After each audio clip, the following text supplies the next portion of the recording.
Hi, everyone. My name is Blake Byrne, and I'm a business innovation specialist with the Good Food Institute. The Good Food Institute is a think tank for the plant-based and clean meat, egg, and dairy sectors. And we want to make the case to you today as to why you should start a plant-based meat or clean meat company. Now, animals, simply put, are a bad technology for making meat. There's no efficient way to funnel calories through a living animal without being extremely wasteful. And the same land area needed to produce just 4 grams of beef protein would yield 100 grams of a nutritionally equivalent plant-based substitute. So what are the effects of this inefficient technology on the environment? Well, the UN says that animal agriculture is one of the most significant contributors to the most serious environmental problems at every scale. And leave it to Winston Churchill to put it quite presciently nearly 90 years ago that we shall escape the absurdity of growing a whole chicken in order to eat just the breast or the wing. It's clear that conventional meat production is an inefficient and destructive paradigm, but is there ample incentive in the market to actually shift to a new system? Well, we think there is. So if we consider the market opportunity for meat today, it's at about $200 billion in revenues. And from a conventional meat perspective, the sales are actually declining at a rate of roughly 1% per year. Now we can contrast that with meat substitutes like plant-based meats, which stand at about a $5 billion market today, but are increasing in terms of their overall sales at roughly 7% per year. Now, why are meat substitutes increasing in their sales and conventional meat sales are decreasing? We think in large part there are shifts in consumer perception. So recent market research has shown that a majority of Americans are actually decreasing their meat consumption and trying to increase their plant-based consumption. Furthermore, a 2018 study from the market research firm Faunalytics show that over half of Americans, 53% of Americans, are either definitely or probably willing to eat clean meat.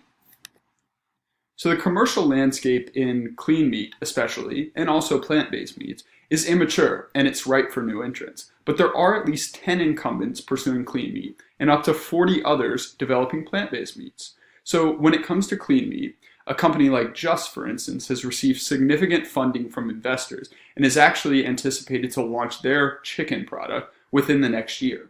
Now, from the plant-based meat perspective, over $500 million has been invested in these companies from investors like Kleiner Perkins, Kosala Ventures, and individual philanthropists such as Bill Gates, Sergey Brin, Richard Branson, etc. Now, to highlight a company here, Beyond Meat, this company is actually anticipated to go public this week and is currently valued at $1.2 billion. And it will potentially serve as an interesting model to pave the way for future companies who are looking to innovate in the plant-based and clean meat sectors. Now, where are the opportunities within the clean meat and plant-based meat perspective? So there's significant white space that remains, despite the fact that there are competitors in the market today. So from a clean meat perspective, there are 5 main areas for development, and I'll highlight just one opportunity as an example. So just like cells inside an organism, cells in a culture require nutrients or media to grow. And traditionally, these factors were obtained from animal serum, but for a variety of reasons, animal serum is not considered an acceptable growth medium for clean meats. So, as it stands, there's a significant unmet need for inexpensive, serum-free formulations to help these cells grow into the meat that we know. From a plant-based meat perspective, the vast majority of commercially available plant-based protein ingredients come from only 2% of the 150 plant species on which today's global food supply depends. This leaves a significant pool of potential plant protein sources available for exploration.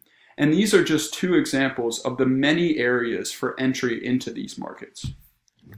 So finally, animal agriculture is a key driver of emissions. It's harmful to human health, and it's unnecessarily cruel to billions of animals slaughtered every year.